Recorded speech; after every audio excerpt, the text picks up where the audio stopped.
할렐루야, 할렐루야. 9월 14일 목요 새벽 예배에 주님의 전으로 나오신 모든 성도님들을 예수님 이름으로 환영하고 또 축복합니다. 하나님께서는 저희들 힘으로는 절대로 감당할 수 없는 죄의 문제를 해결해 주셨고 또 새 언약으로 저희들을 하나님의 백성 되게 하여 주셨습니다. 아멘. 네, 은혜 감사하면서 저희 날마다 말씀과 기도로 성령 충만한 삶을 살아가는 저희들 모두가 되기를 소망합니다. 이 시간 우리 어둠 가운데 빛 되시고 또 산소망 되시는 우리 예수 그리스도를 함께 이 시간 찬양하며 나아갑시다.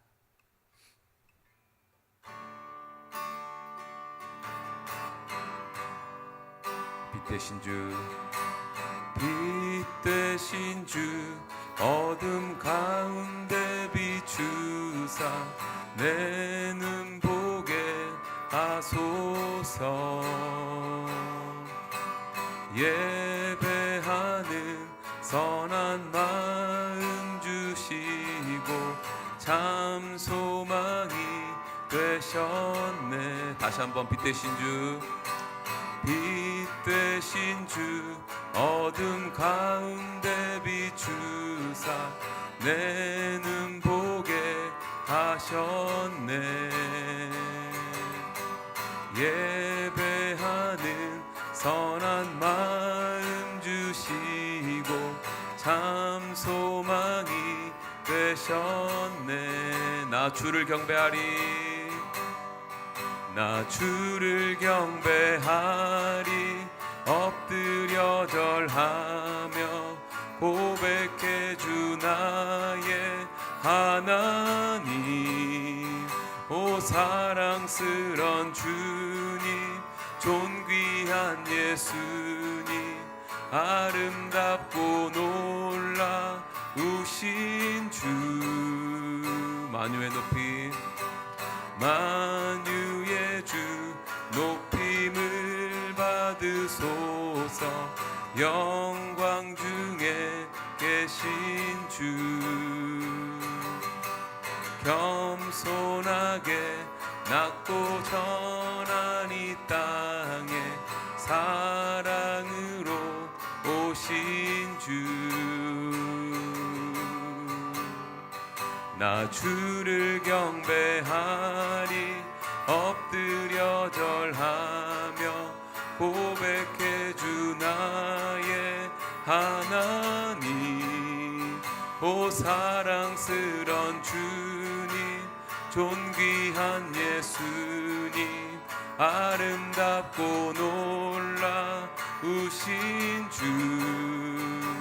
Here I am to worship, here I am to bow down, here I am to say that you are my God. You are altogether lovely, altogether worthy, altogether wonderful to me.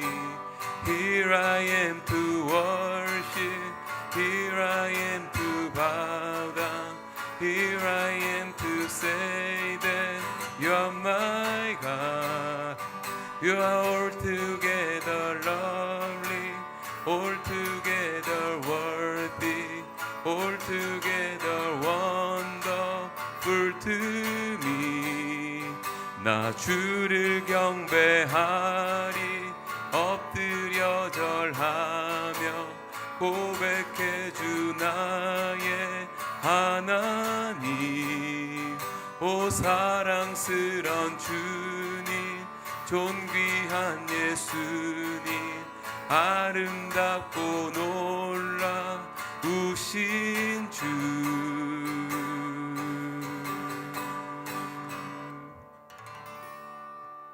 아멘. 예수님만 찬양합니다. 예수님만 예배하는 삶을 살기를 원합니다. 오늘도 하루를 출발하기 전에 믿음을 가지고 예배 자리 나온 주의 백성들에게 하나님의 거룩과 영광이 선포되어지기를 원합니다. 그리스도만 닮기를 원하여 이번 주 전교인 수련회를 통해서 성도의 깊은 교제와 연합의 시간을 갖고자 합니다. 그 모든 것들이 단순히 보여주는 그러한 자랑이 아니라 진정으로 예수 그리스도를 찬송하고 예수 그리스도만 섬기며 예수 그리스도만 닮아가는 귀한 은혜의 시간 되게 하여 주옵소서. 또한 경찰관들과 소방관 초청하여 그들에게도 예수의 마음을 전하기를 원합니다.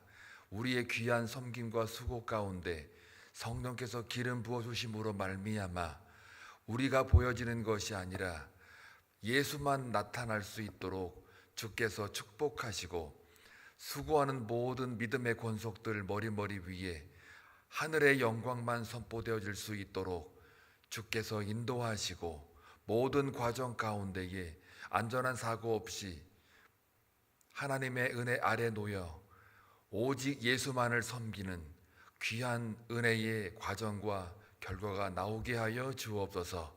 오늘도 주님의 말씀을 먼저 묵상함으로 말씀을 가지고 하루를 살아가기를 원하는 오늘 믿음의 식구들 그 가운데에 하나님의 은혜만 있게 하여 주옵소서. 하나님의 감동으로 된 그 성경 말씀이 우리에게 바른 교훈과 책망과 의에 교육하기에 유익한 귀한 은혜가 있게 하여 주옵소서. 예수님의 이름으로 기도하옵나이다. 아멘. 하나님 말씀 보시겠습니다. 히브리서 8장입니다.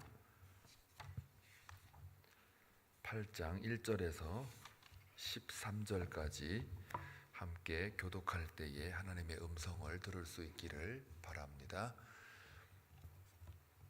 지금 우리가 하는 말의 요점은 이러한 대제사장이 우리에게 있다는 것이라. 그가 하늘에서 지극히 크신 이의 보좌 우편에 앉으셨으니 성소와 참 장막에서 섬기는 이시라. 이 장막은 주께서 세운 것이요 사람이 세운 것이 아니니라. 대제사장마다 예물과 제사 드림을 위하여 세운 자니 그러므로 그도 무엇인가 드릴 것이 있어야 할지니라. 예수께서 만일 땅에 계셨더라면 제사장이 되지 아니하셨을 것이니 이는 율법을 따라 예물을 드리는 제사장이 있음이라. 그들이 섬기는 것은 하늘에 있는 것의 모형과 그림자라. 모세가 장막을 지으려 할 때에 지시하심을 어둠과 같으니 이르시되 삼가 모든 것을 산에서 내게 보이던 본을 따라 지으라 하셨느니라. 그러나 이제 그는 더 아름다운 직분을 얻으셨으니 그는 더 좋은 약속으로 세우신 더 좋은 언약의 중보자시라. 저 첫 언약이 무음하였더라면 둘째 것을 요구할 일이 없었으려니와. 그들의 잘못을 지적하여 말씀하시되 주께서 이르시되 볼지어다 날이 이르리니 내가 이스라엘 집과 유다 집과 더불어 새 언약을 맺으리라. 또 주께서 이르시기를 이 언약은 내가 그들의 열조의 손을 잡고 애굽 땅에서 인도하여 내던 날에 그들과 맺은 언약과 같지 아니하도다. 그들은 내 언약 안에 머물러 있지 아니하므로 내가 그들을 돌보지 아니하였노라. 또 주께서 이르시되 그날 후에 내가 이스라엘 집과 맺을 언약은 이것이니 내 법을 그들의 생각에 두고 그들의 마음에 이것을 기록하리라. 나는 그들에게 하나님이 되고 그들은 내게 백성이 되리라. 또 각각 자기 나라 사람과 각각 자기 형제를 가르쳐 이르기를 주를 알라 하지 아니할 것은 그들이 작은 자로부터 큰 자까지 다 나를 알미라. 내가 그들의 불의를 긍휼히 여기고 그들의 죄를 다시 기억하지 아니하리라 하셨느니라. 같이 읽겠습니다. 새 언약이라 말씀하셨음에 첫 것은 낡아지게 하신 것이니 낡아지고 쇠하는 것은 없어져 가는 것이니라. 아멘. 히브리서는 예수에 대한 기록입니다. 별명이 하나 붙어 있지요. 구약의 율법처럼 신약의 모세 율법이라는 별명도 달려 있을 만큼 예수 그리스도에 대한 새 언약을 설명하는 책이 히브리서입니다. 우리가 늘 말씀드린 바와 같이 히브리서의 독자들은 유대인이면서 그리스도인이 된 사람들인데 그들이 어떤 상황과 환경이 바뀌면서 그 마음 가운데 변화가 생겨서 다시 유대교로 전향하려는 사람들이 많이 생겨났기 때문에 그들에게 믿음을 굳게 잡고 예수 그리스도가 누구이신지를 다시 한번 확인하며 그들을 위로하고 격려하는 말씀이 히브리서입니다. 그렇기 때문에 말씀드린 바와 같이 히브리서 안에는 예수에 대하여 설명을 하지만 그 근거가 다 구약에서 출발합니다. 그래서 그 구약이라고 하는 것은 유대인들에게 있어서는 경전이고 또 그 말씀 자체가 하나님을 알게 하는 유일한 통로였기에 히브리서 저자는 구약을 통해서 마치 사도 바울이 13장부터 사도행전 13장부터 설교가 시작되면서 28장까지 이제 여러 번 회당에서 말씀을 강론하지 않았습니까? 그 강론할 때마다 무엇을 얘기합니까? 예수가 그리스도다, 구세주다, 우리가 그토록 기다리던 메시아였다라는 것과 그가 죽지 않고 다시 살아나셨다, 부활하셨다. 그래서 예수 그리스도가 단순히 인간의 인성만 머물러 있는 게 아니고 영원한 죽지 않는 하나님의 아들, 하나님이시라는 것을 강론하였듯이 히브리서 저자도 이 바울과 마찬가지로 예수에 대하여 영원성, 원형을 이야기를 합니다. 그렇기 때문에 그냥 이것을 말하면 유대인들에게는 이해가 되지를 않죠. 자기들이 어제도 수요일날 설교했던 바와 같이 히브리어나 헬라어를 그들은 잘 아는 사람들이지만 그 언어로 대화하는 사람들이지만 성경을 그들이 읽었다고 하여 소위 율법, 토라를 읽었다고 해서 그들이 다 알아듣는 게 아니라는 거예요. 알아들었다면 바울이 회당에 가서 말씀으로 선교할 이유가 없죠. 다 읽었는데요. 읽었으면 알아들어야죠. 그런데 그 자기들이 쓰는 언어를 다 이해한다고 해서 성경을 이해한다라는 이 보장이 없는 거예요. 마치 제가 그 성탄절날 말씀드린 바와 같이 말씀을 안다고 해서 예수를 경배하느냐, 그게 아니라는 거예요.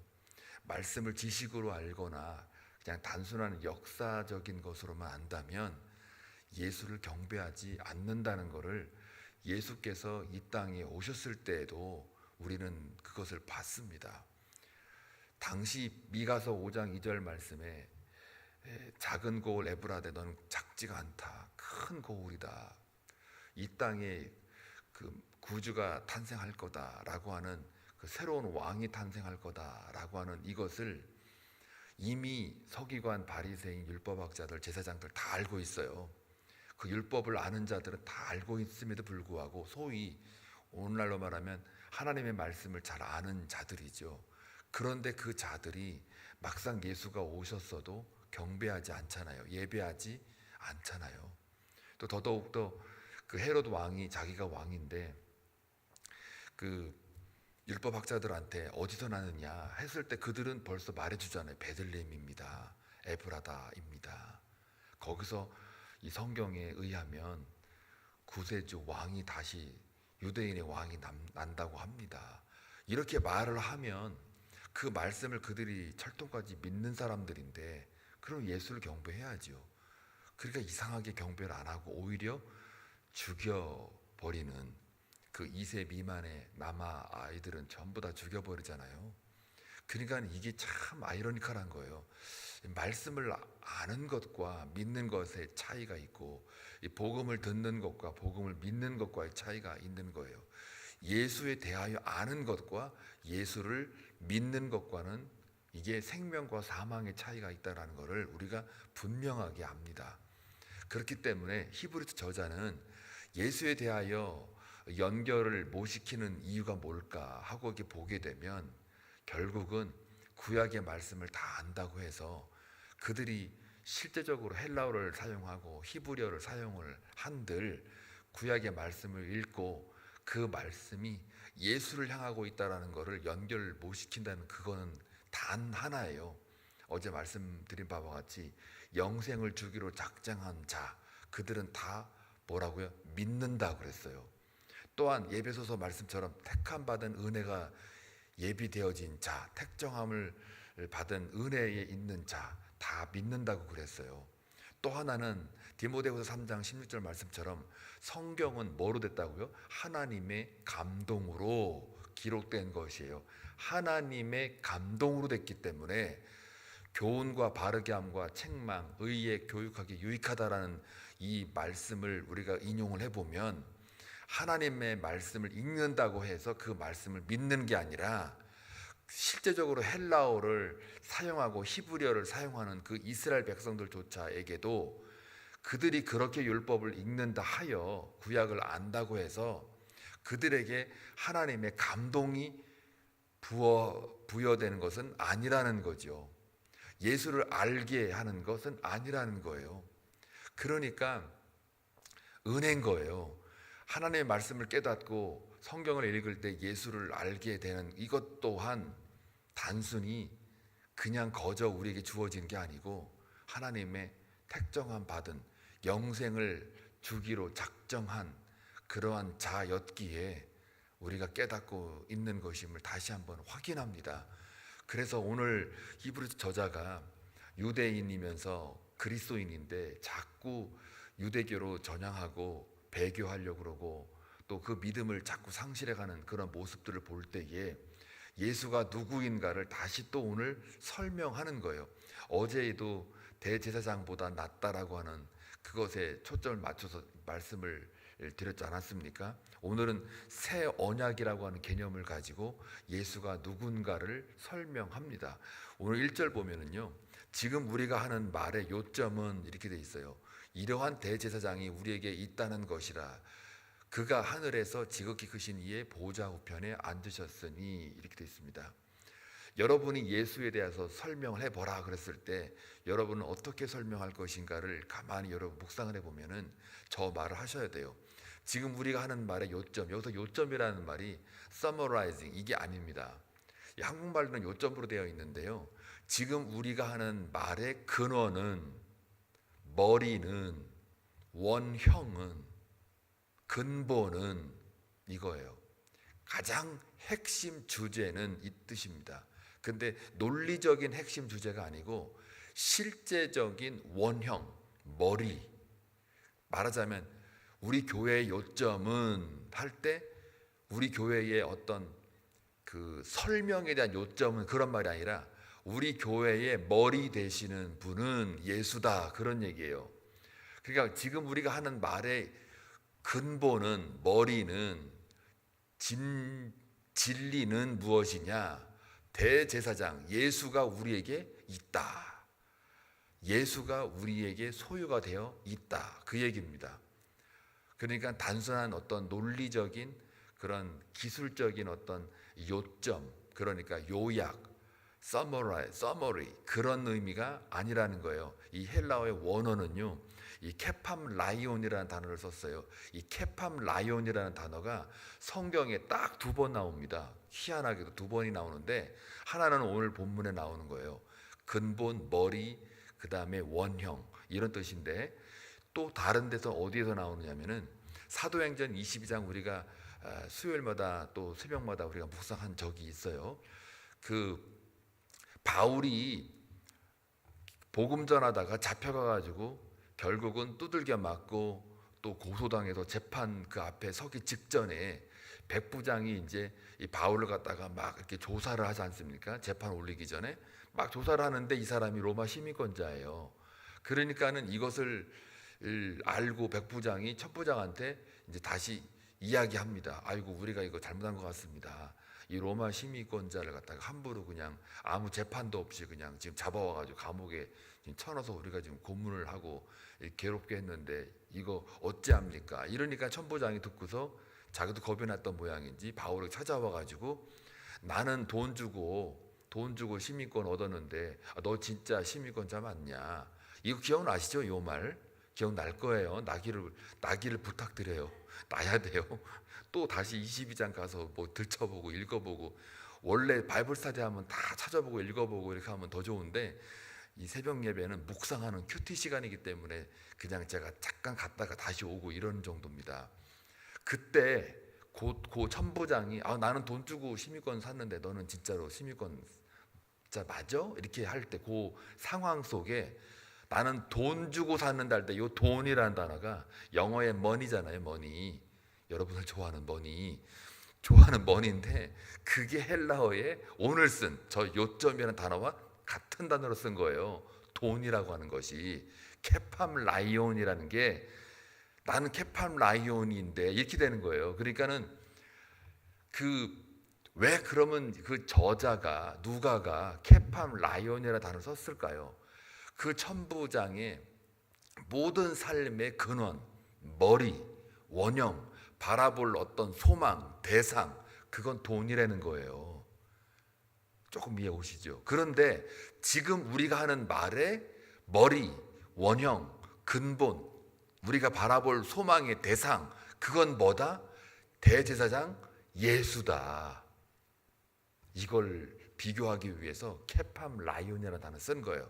저기에 이제 뭐 써머리 이제까지 내가 그 7자까지 말한 거 내가 요약할게. 이러한 대제사장이 우리에게 있어라는 말이 아니다. 물론 그것도 조금 의미상으로는 들어가 있죠. 왜냐하면 이제까지 다 이야기한 게 예수니까요. 그런데 여기서 말하는 거는 단순히 서머라이징 차원을 넘어서 우리 존재의 근원, 그 근원이 대제사장 되시는데 그게 누구냐? 예수인데 그 예수가 우리에게 있다. 이게 얼마나 큰 위로가 되느냐면요, 그것도 그가 하늘에서 지극히 크신 이의 보좌 우편에 앉으셨다라고 할 때, 보좌 우편이라고 하는 이 말, 저 우편이라는 게 보통 한국말로는 오른쪽이잖아요. 근데 저게 헬라어로 원어로 들어가 보면은 보좌 우편이 아니고 보좌와 같은 선상에 있는 위치, 그런 뜻이에요. 그러니까 예수 그리스도가 뭐라는 거예요? 어떤 존재라는 거예요? 하나님이라는 거예요. 단순히 아들 아버지에 가고 하이라키럴 스트럭처 이렇게 이 수직 관계에 있는 그런 관계에 있는 게 아니고 그 하나님이 지극히 크신 이의 보좌 우편에 앉았다라는 말은 그 예수가 너희들이 가지고 있는 우리에게 있는 그 예수가 우리 인생의 근원이요 머리요 소망이 되는데 그분이 하나님이다. 그 얘기를 하고 있는 거예요. 왜 이 말을 했을까요? 다시 이제 과거로 돌아가 볼게요. 유대인 입장에서 볼 때 이거 오늘 13절까지 한 절 한 절 이렇게 1절처럼 이렇게 다 이렇게 뭐라고 그럴까요? 분석을 해서 여러분에게 묵상하면 참 좋으련만 시간이 없으니까 그냥 그건 다 건너뛰고 저 말만 조금 오늘 집중을 해볼게요. 그게 뭐냐면은 유대인들에게 있어서는요, 하나님께 나아가는 그 통로, 중간 매개체 역할이 누구였었어요? 누구예요? 딱 세 부류인데 질문 안 할게요. 왕입니다. 왕이고 그 다음에 제사장이잖아요. 그 다음에 선지자예요. 그러니까 하나님의 계시를 직접적으로 받는 사람이 존재가 누구냐? 왕, 제사장, 선지자예요. 예언자예요. 그러니까 그런데 왕은 어떻게 해요? 지금 다 북이스라엘, 남유다 쫄딱 망했잖아요. 왕 없어요. 이제 없어요. 이때만 해도 없고 구약에도 없어요. 없고 중간, 구약과 신약의 그 중간 지역이 그 역사가 있거든요. 완전 붕 뜬 역사예요. 그걸 신구약 중간사라고 그래요. 그건 아예 기록도 거의 없고 성경에 나타나지 않지만 구약이 말라기 끝나고 나서 신약이 들어오기까지 그 400여 년이 어마어마하게 붕 떠 있는 거예요 지금. 그러니까 말라기로부터 해가지고 그때까지 뭐예요? 다 역사 속에서 실제로 왕이 다 잡혀가고 나라가 망했기 때문에 왕이 없는 거예요. 바벨론 유수 70년 돌아오기 전까지는. 그리고 디아스포라가 그 오랜 세월 동안 다 퍼져 있었기 때문에 그냥 떠돌이 민족이 됐던 거죠. 그러니까 하나님께로 나아가는 이것이 그들에게 있어서는 회당을 통해서 조금씩 이렇게 유지가 돼 있지만 실제적인 매개체 역할을 왕이 해줬지 왕이 없어요. 그 다음에 제사장이 있는데 나라가 망해버리니까 뭐 거기에 뭐를 하겠습니까? 제사장도 없죠. 또 선지자 말라기에서 끝나버렸어요. 없어요. 자, 그러고 나서 신약에 들어와가 누가 등장합니까? 예수가 등장하는데 그 예수가 왕이요, 제사장이요, 선지자 역할을 다 통틀어서 등장한 인물이 누구다? 예수다. 그러니까 그 예수가 지금 우리에게 있다라는 이 말은 다른 말로 말하면 대제사장이라고 말하잖아요. 이제 하나님께로 나아가는데 예수로 말미암아 하나님께 나아갈 수 있는 왕 같은 제사장, 선지자, 이 세 개가 다 있어요. 근데 여러분 그 신약 성경에 보게 되면 때로는 너의 앞에 어려움과 아픔이 있지만 할 때 그 가사를 쭉 들여다보면은 너희들은 왕 같은 제사장이요 하고 말 나오잖아요. 그게 또 누굽니까? 우리예요, 우리. 그러니까 하나님을 믿는 성도들, 작은 예수로서 우리가 제사장의 역할, 선지자의 역할, 또 그 제사장, 왕의 역할, 이런 식으로 다 교회가 할 수 있는 일들이거든요. 그러니까 우리는 믿음의 족속이라는 말이 바로 그런 뜻인데, 오늘 이 히브리 저자가 이 예수를 설명할 때에 바로 이와 같이 왕의 역할, 제사장의 역할, 이 선지자 역할을 다 하고 계시는 그런 예수라는 신성과 인성을 다 이야기하고 있어요. 그러니까 대제사장은 어제 말씀드린 바와 같이 그 사람들은 다 죽는다 이거예요. 영원하지 않다. 그렇기 때문에 이 예수는 이제는 새 언약으로서, 옛 언약이 아니라 새 언약으로서 그분이 모든 걸 다 감당하셨고, 심지어 2절 보세요. 성소와 참 장막에서 섬기는 이시라. 이 장막은 주께서 세우신 것이요 사람이 세운 것이 아니니라. 옛날의 대제사장은 사람이 세우잖아요, 사람이. 그런데 이 예수는 성소와 참 장막 같은 겁니다. 하나님이 계신 곳을 말해요. 하늘 성소를 가리켜요. 지금도 여전히 섬기고 있다 이거예요. 옛날 대제사장은 수요만 말하지 다 거기서 다 끝나버리잖아요, 그 시대에 따라. 그러나 예수는 영원히 가는데 그 영원성이 지금도 우리를 향하여 대제사장 역할을 하고 있다. 그래서 우리가 기도할 때 예수님의 이름으로 기도드립니다 라고 하잖아요. 할 때 그것도 지금도 예수가 우리를 대신하여 다리 역할을 하시기 때문에 지금도 그 역할을 섬기고 있다는 것을 말해주고 있어요. 왜요? 사람이 세운 게 아니라 하나님이 직접 세우셨다. 그리고 그분은 뭐래요? 하나님이시기 때문에 스스로가 하나님이 되시고 스스로가 우리 매기처 역할을 하고 있는, 이게 다른 거다라는 것을 말해주고 있어요. 그래서 3절 보게 되면은 대제사장마다 예물과 제사드림을 위하여 세운 자니 그러므로 그도 무엇인가 드릴 것이 있어야 할지니라. 대제사장이 백성들의 죄를 다 가지고 올라갈 때 뭔가 드리잖아요. 예물, 희생제물 드리는데, 그런데 그것처럼 우리 예수도 스스로 자신이 무언가 드릴 것이 있어야 할지나, 이 말은 자기가 지금 스스로 제물이 돼가지고 아예 그냥 드렸다. 어제하고 비슷한 말이 또 반복이 되죠. 그리고 4절 볼게요. 예수께서 만일 땅에 계셨더라면 제사장이 되지 아니하셨을 것이니 이는 율법을 따라 예물 드리는 제사장이 있음이라. 그리고 5절, 그들이 섬기는 것은 하늘에 있는 것의 그 모형과 그림자라. 모세가 장막을 지으려 할 때에 지시하심을 얻은 것 같으니 이르시되 삼가 모든 것을 산에서 내게 보이던 본을 따라 지으라 하셨느니라. 자, 이건 뭐냐면 이 땅에서의 너희들이 봤던 구약에 나와 있는 그 제사장들의 역할, 이것들은 다 뭐래요? 모형과 그림자라. 진짜가 왔다 이거. 이제는 진짜가 왔는데 그 진짜가 바로 그 케팜 라이온이라는 거예요. 머리, 근원, 그다음에 원형. 그래서 원형은, 진짜는 따로 있는데 가짜들은 뭐예요? 항상 그 진짜를 바라보잖아요. 소망하잖아요. 여러분 명품 한 개 갖는 게 낫지 그 짝퉁 100개 갖는 것보다는 안 낫잖아요. 100개 짝퉁 가져봤자 진짜 하나 갖고 있는 사람 부러워하잖아요. 그런 거 비슷한 거예요. 약간 진짜 원형이 있으면 가짜들은 다 그쪽으로 이렇게 보게 되어 있어요. 모형이나 그림자들은 진짜를 바라보게 되어 있어요. 그 바라볼 수 있는 게 영안이 있는 거고 내 안에 생명이 살아있기 때문에 바라볼 수 있는 거거든요. 그러니까 예수가 우리 안에 있다라는 이 말이 그게 너무 중요한 거예요. 과거에는 그냥 제사장들이 이렇게 막 율법을 통해 가지고 하나님께 나아갈 수 있는 통로를 만들어 놨는데 그게 모형과 그림자일 뿐인 거예요. 그런데 진짜는 예수인데 그 예수가 어디 있다? 이제는 우리에게 있다. 이게 큰 복이에요. 그 나머지 것들은 전부 다 이제 예수에 대해서 설명하는 거예요. 6절에 더 좋은 약속, 더 좋은 언약이 뭐다? 중보자다. 그리고 흠이 전혀 없다. 첫째 것은 흠이 있지만 이제는 새 언약은 흠이 전혀 없다. 왜? 완벽한 하나님이시니까요.